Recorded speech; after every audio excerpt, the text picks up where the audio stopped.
Welcome to HR9 news. Shri Sathya Sai జిల్లా హిందూపురం పట్నం Kotnur highway సింగరెడ్డిపల్లి cross దగ్గర వాహనం ఢీకొని జింకకు గాయం కాగా చికిత్స నిమిత్తం హిందూపురం గవర్నమెంట్ హాస్పిటల్ కి తరలించి చికిత్స చేయించి ఎక్కడ అపఘాతము జరిగిందో అక్కడే వదిలివేసిన పర్యావరణవేత్త భాస్కర్ రెడ్డి మరియు కిరణ్. ఈ సందర్భంగా పర్యావరణవేత్త భాస్కర్ రెడ్డి మాట్లాడుతూ ఇలాగే నెలకు 2-3 జింకలు మృత్యువాత పడుతున్నాయి. కార్ల వేగానికి తట్టుకోలేక ముట్టి చెందుతున్నాయి. ఫారెస్ట్ అధికారులు వెంటనే బోర్డు ఫ్లెక్సీలు హెచ్చరిక బోర్డులు వెంటనే ఏర్పాటు చేయాలని డిమాండ్ చేశారు. ఈ విషయంపై జిల్లా కలెక్టర్ ను కలిసి కోరారు. ఎండాకాలంలో అడవులు కాలిపోవడం వల్ల చెరువులోకి వన్యప్రాణాలు చేరాయి. చెరువుల్లో ఎటువంటి అనుమతులు లేకుండా కంప చెట్లను తొలగించి బొగ్గులుగా మార్చి సొమ్ము చేసుకుంటున్నారు. ఆ చెరువులో గల వన్యప్రాణులు, జింకలు, నెమళ్లు, కుందేళ్లు మృత్యువాత పడుతున్నాయని వెంటనే వీటిని అరికట్టాలని డిమాండ్ చేశారు. హాయ్ ఎవ్రీవన్, మనం ఇక్కడ మడక్సిరా హైవేలో ఉన్నాము. ఇక్కడ నిన్నటి రోజు ఒక జింక ఇక్కడ యాక్సిడెంట్ జరిగింది. నిన్న రాత్రి కిరణ్ అనే అబ్బాయి దాన్ని ఇది చేసి ఫారెస్ట్ అధికారులకు అప్పచెప్పి దాన్ని ట్రీట్మెంట్ ఇచ్చి మళ్ళీ ఇక్కడే వదిలేయడం జరిగింది. కానీ నేను తెలియజేయడం ఏమంటే వన్యప్రాణుల చట్టాలు ఏమైనాయి, వన్యప్రాణుల దినోత్సవం మొన్న 4వ తేదీ జరిగింది. ఎక్కడ ఏమి చేశారో మాకు చూపించండి. కనీసం దయచేసి ఒక ఫ్లెక్సీలు తయారు చేయడం లేదండి. ఇక్కడ నెలకు 2 నుంచి 3 జింకలు చనిపోతున్నాయి ఈ హైవేలో. ఇక్కడి నుంచి మడక్సిరాకి రోజు ఒక యాక్సిడెంట్ అన్నా జరుగుతోంది. ఇక్కడ కుక్కలు ఉన్నాయండి, పెద్ద పెద్ద కుక్కలు. ఆ జింకల కోసమే తయారయ్యాయి. ఆ జింకల్ని వితిన్ 1 అవర్లో ఎవరైనా సేఫ్ చేస్తే పర్వాలే. అది ఒక కోమాలో పోయి జింక కుక్కలకి బలి అవుతున్నాయి. వన్యప్రాణుల చట్టాలు ఏమైనాయి? అడవుల్లో లేవు, అగ్గిపడ్డం వల్ల చెరువుల్లో చేరుతున్నాయి.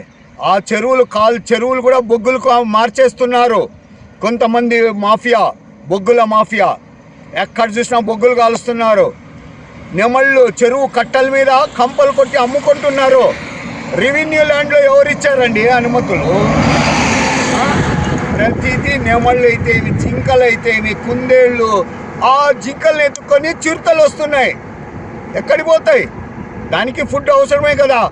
కాబట్టి ఇక్కడ వెంటనే ఫారెస్ట్ అధికారులు, ఇక్కడ మాకు ఒక కులాయి స్వామి గారు వచ్చారు. అప్పుడు పైసా వసూల్. సాయంకాలం 5 గంటలకి పరిగి రోడ్లో ఉంటాడు ఆయన.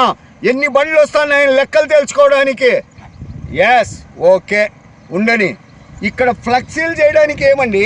పెద్ద పెద్ద ఫ్లెక్సీలు వేయండి ఇక్కడ రోడ్లో. వన్యప్రాణులు ప్లేస్ అని ఒక్కటి చూపియండి. ఎక్కడైనా ఫ్లెక్సీలు ఉన్నాయేమో. ఇక్కడి నుంచి మడక్సిరా వరకు మనం అప్ టు నుంచి మడక్సిరా వరకు ఎక్కడెక్కడైతే యాక్సిడెంట్లు జరుగుతాయో అక్కడ ఫ్లెక్సీలు ఏర్పాటు చేయాలని. చిన్నవి కాదు, కొంచెము 60 కిలోమీటర్లు, 70, 80 కిలోమీటర్ స్పీడ్లో పోయే వాళ్ళకు కూడా కనపడేటట్టు పెద్ద పెద్ద ఫ్లెక్సీలు రెడీ చేయాలని ఫారెస్ట్ అధికారులకు తెలియజేస్తున్నాను. ఇక్కడ ఫారెస్ట్ ఉన్నారు పెనుగొండలో. సార్ ఏం చేస్తున్నారు సార్? రండి. ఎక్కడైనా యాక్సిడెంట్ జరిగిందంటే పోలీసు వాళ్ళు పరిగెత్తేస్తారే, మీరు ఎందుకు రాకూడదు?